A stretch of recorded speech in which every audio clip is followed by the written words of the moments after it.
चालाक चोर और राजा। धौलपुर गांव में एक चालाक चोर रहता था। वह इतनी सफाई से चोरी करता था कि किसी की पकड़ में नहीं आता था। लोगों का मानना था कि वो किसी की आंख से काजल चोरी कर लेगा तो भी किसी को भनक नहीं लगेगी। गांव में चोरी करते करते अब उसे बोरियत होने लगी थी। वह दूसरे चोरों के बीच अपनी धाक जमाना चाहता था। उसने सोचा कि क्यों न राजधानी जाकर राजमहल में सेंध मारी जाए। इससे दूसरे चोरों के बीच उसका रुतबा बढ़ेगा। यह सोचकर वह राजधानी आ गया। अब समस्या यह थी कि राजमहल में चोरी कैसे की जाए। वहाँ सुरक्षा में पहरेदार 24 घंटे तैनात रहते थे।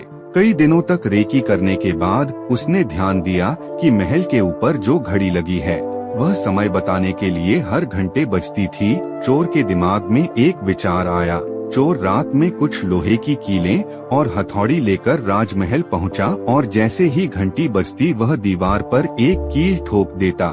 इससे घंटी की आवाज में हथौड़े की आवाज दब जाती और किसी को पता भी नहीं चलता था। इस तरह उसने 12 कीलें ठोक दी। उन कीलों के सहारे वह महल में दाखिल हो गया और हीरे जवाहरात चोरी करके रफू चक्कर हो गया। अगले दिन जब राजा को चोरी का पता चला तो उसे यह जानकर बड़ी हैरानी हुई कि इतनी सुरक्षा के बावजूद भी कैसे कोई राजमहल से चोरी करने में कामयाब हो सकता है। राजा ने नगर में सिपाहियों की संख्या बढ़ाने का आदेश दिया और कहा कि कोई भी व्यक्ति रात में घूमता नजर आए तो चोर समझकर गिरफ्तार कर लिया जाए। दरबार में ऐलान के वक्त चोर भी भेष बदलकर मौजूद था। उसने चालाकी से पता लगा लिया कि कौन कौन से सिपाही इस काम के लिए चुने गए हैं। उसने उन सिपाहियों के घर का पता लगाया और साधु का भेष धारण करके उनके घर पहुंच गया। वहां उसने पाया कि सभी सिपाहियों की पत्नियां चाहती थी कि उनका ही पति चोर को पकड़े। इस बात का फायदा उठाते हुए उसने सभी की पत्नियों को कहा कि पूरी रात तुम्हारे पति चोर की तलाश में बाहर रहेंगे।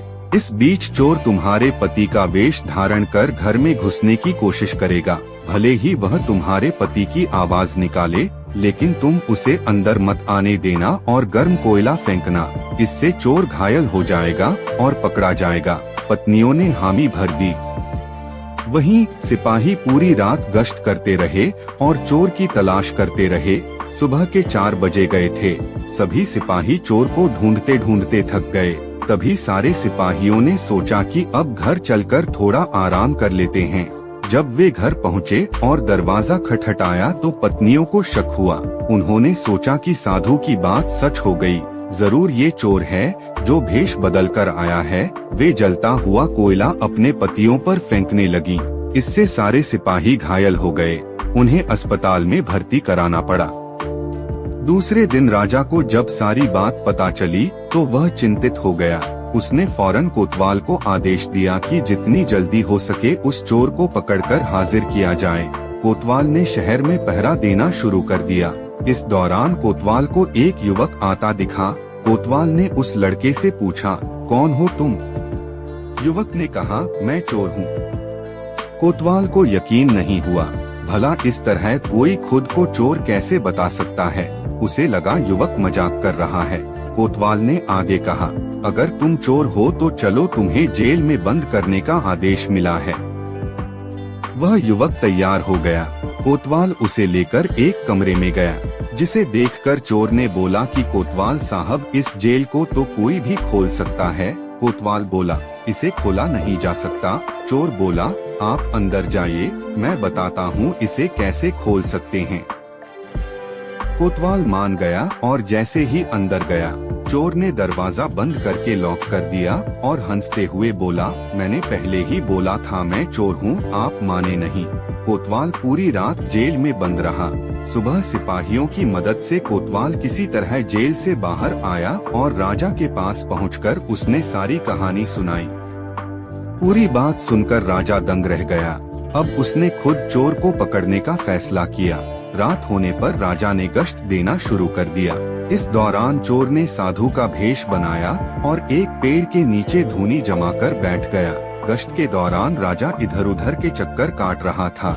इस दौरान उसने पेड़ के नीचे साधु को बैठा देखा तो पूछा कि बाबा, इधर से किसी अजनबी इंसान को जाते देखा है क्या?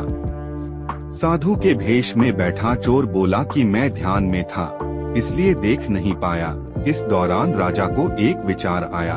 उसने तय किया कि वह साधु की पोशाक पहनकर पेड़ के नीचे बैठकर नजर रखेगा और साधु चोर को अपने कपड़े पहना देगा ताकि वह नगर के चक्कर लगा सके। पहले तो चोर इस बात पर राजी नहीं हुआ, लेकिन काफी चर्चा के बाद वह राजा के कपड़े पहनने के लिए राजी हो गया। राजा साधु के भेष में पेड़ के नीचे बैठ गया। इस दौरान चोर ने राजा के कपड़े पहने, घोड़े पर बैठा और महल जाकर आराम से सो गया। जब पूरी रात गुजर गई, सुबह के 4 बजे के करीब राजा को लगा कि साधु तो अब तक लौटा नहीं और न ही कोई अजनबी इस रास्ते से गुजरा, तो उसने महल लौट जाने का फैसला किया। जब वह महल के फाटक के पास पहुंचा, तो पहरेदारों ने सोचा कि राजा तो काफी पहले महल आ चुके हैं, ये जरूर कोई बहरूपिया है। उन्होंने राजा को बहरूपिया समझकर जेल में डाल दिया। भोर होने पर एक संतरी ने राजा को पहचाना और जेल से बाहर निकाला। वह राजा के पैरों पर गिरकर माफी मांगने लगा। राजा ने उसे माफ कर दिया। राजा ने महल पहुंचकर देखा कि चोर रात भर उसके बिस्तर पर सोया और उसी की पोशाक में फरार हो गया। अगले दिन राजा ने ऐलान किया कि अगर चोर उसके सामने आ जाएगा तो उसे बख्श दिया जाएगा, साथ ही उसे इनाम भी दिया जाएगा। चोर वहां मौजूद भीड़ से निकलकर बोला कि मैं ही चोर हूँ।